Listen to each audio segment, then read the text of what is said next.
Di ko naman akala. Narito tayo ngayon upang matunghayan ang napakainit, nagbabaga at talaga namang usap-usapan at maraming pinaka-inaabangan na issue ni Ate Erica. Sa pagpapatuloy ng ating istorya ay pinag-uusapan niya ni Kalingap Val at ni Lolo Miguel na doon daw sa bahay ni Lolo Miguel lumaki si Ate Erica at ang kanyang ate sapagkat bata pa lang sila ay wala ng kanilang mama. Hindi daw kayang ano. Ewan ko, hindi ko alam. Yung natagpuan si Erica, parang si Erica ang parang turnover ni Ruel kay Rab. Kay Rab. Kalingap Rab. So yun, ginawa ang Kalingap Angels. Yun nga. Ayun. So maliwanag po mga kaibigan, no, na dito ba nakatira si Erica noon? Dito po yun. Dito lumaki? Ay, dito na po sa amin yun. Okay. Nung dati pa sa kuwang kami sa Katandunganon ay napalipat kami dito. Dito na lumaki. Kasi kasama yun palagi si Erica. Po, maliit pa yun sa amin. Kayo na nagpalaki noon. Kami na po. Ngayon, Kaparal. nasaan sila ngayon? Ay, nasa bagong bahay na po. May bagong bahay na po sila. Sino po ang nagpatay ng bahay nilang bago? Ay, sila yata po. Sino pang tumulong ang nagbigay ng pangpagawa ng bahay? Ayun, ang pag-aalam ko po, yung nga pong nakausap ng sila yung daw matanda. Kung sino matandang inaano. Yung ano daw. Ano yun? Mga alam ba ganun? John E yata yun. John A? John E. Matanda na ba yun? Sabi po, matanda na. Ate, ano ko lang, matanda na ba si John A? Matanda na po, siguro po mga 60 or 50 yan mga ganun. Nakita mo na, di pa? Nakita ko na po yun. Saan mo Kasi nakita? nagpasalamat po ako rin sa kanya nung yung last baga po na vlog ni Kalingap, ni Rab, na nagbigay kay mama ng pampaopera ng sa mata. Okay. Ay, hindi po namin alam na kakontak na pala po yun. Contact na nino? Si Sir John A. Ni Sheila May? Po. Okay. So, yun lang yun po yung ano namin. nakita mo na si John A sa video? Mahaba yung buhok niya na. Mahaba ang buhok. Okay. So, may edad na? So, kasi tinatanong ko si tatay kung sinong tumulong sa pabahay nila. Po, si Sir John A. Sa kanya pong pabahay yan. Itong pina-Erica. Wala po diyang sabi po ng mga ilabers sa kanilang pabahay. Dito. Kay Sir John A. Pati mga gamit ng bahay.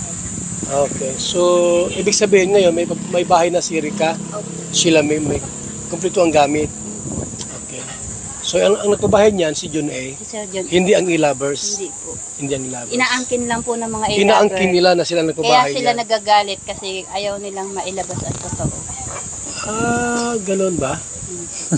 So, alam mo yun yung kwento? Alam ko. Tungkol dyan? Kasi naririnig-rinig ko din po. Kasi iisang bahay lang naman po kasi kami dito. Dito pala si Erica lumaki. Po. Nakatira kay lolo niya. Po. Ngayon, Kasalukuyan ngang pinag-uusapan ni Kalingap Val at ng tita ni Ate Erica na dyan daw sa bahay nila lumaki si Ate Erica.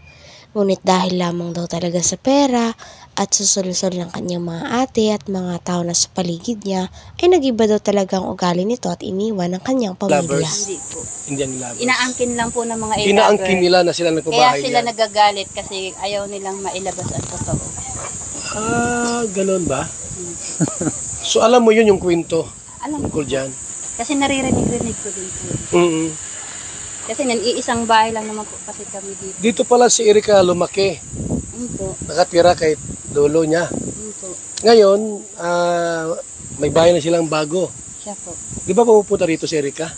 Mula po nung bagong taon po na nung last po, itong nasa ospital po kasi mama noon, pag uwi po namin dito, wala na sila, naghakot na sila ng gamit. Nung paghakot, last year pa, Opo, nung bagong taon pa po. mula noon hanggang ngayon, hindi siya pupunta rito, napunta naman. Hindi na po. Hindi na pupunta rito. Wala na Ni pong dumalaw, hindi. Wala na pong Eric ang pumupunta dito. Pati si Sheila May. Wala na. Okay. Yung mga palabas po ng mga e-lover na sinasabi po nila na monthly may natatanggap si mama.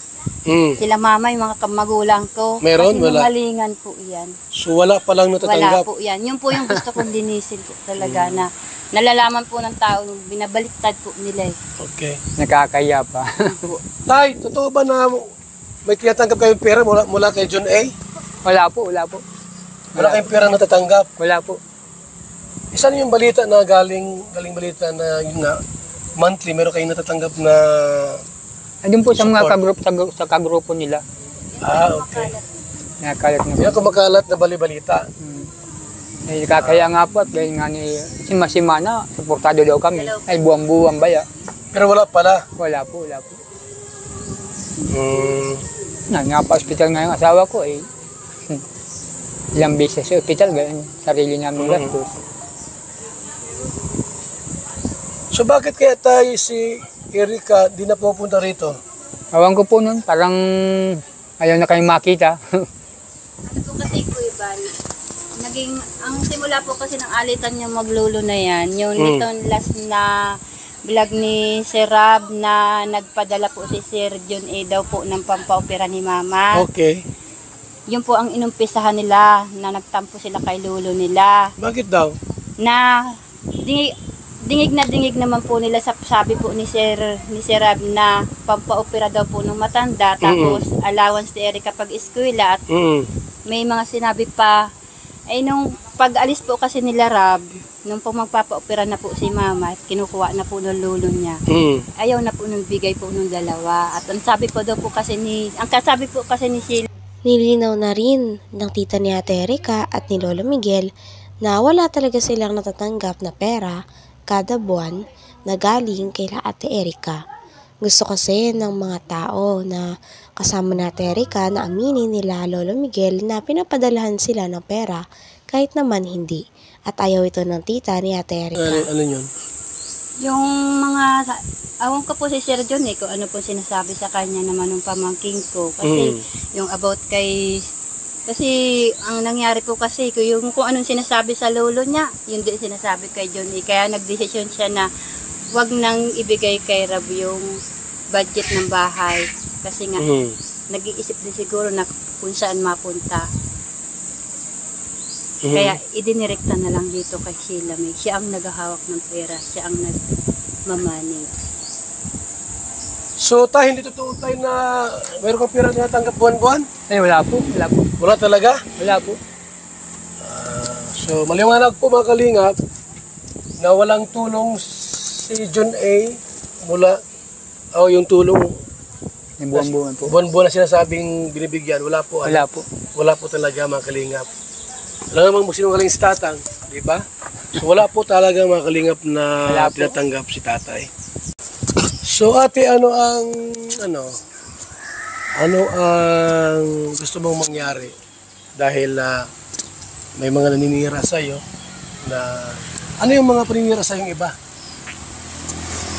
Kagaya po nung pag-aangkin nila na para ang gusto po kasi nila ng mga i-lover ni Sheila may ilabas pa sa Erika wala naman na sa kalingap. Paano ilabas? Yung mga paninirang halimbawa na parang kami ay walang-wala nang nabili dito sa na ito halimbawa yung tagay po ng tindahan ito daw po yung ganyan so madami pong masasakit yung tindahan mo dyan? Hindi yan kay Erika sa'yo yan? Hindi po yung bahay na yan po pera pa po yan ng tinulong ni Roel. Yung pera, tindahan mo dyan? Yung tindahan na yan po, yung sahod na po yun ng asawa ko. Wala naman po dyan si Eric ang... wala. Hindi naman po yung nagbibigay. Una pala, tumulong si Roel sa'yo. Tumulong si Roel? Kasi po nung tinutulungan po si Mama, nabibigyan po ako ni si Roel. Kasi yung anak ko po galing po sa accident. Ano binibigay sa'yo ni Roel? Pera po. Pera? Kita naman po sa vlog. Pag binigyan po yan sila Mama, binibigyan po ako. Okay. Kapanggatas daw po kasi nung anak ko yun sa calcium.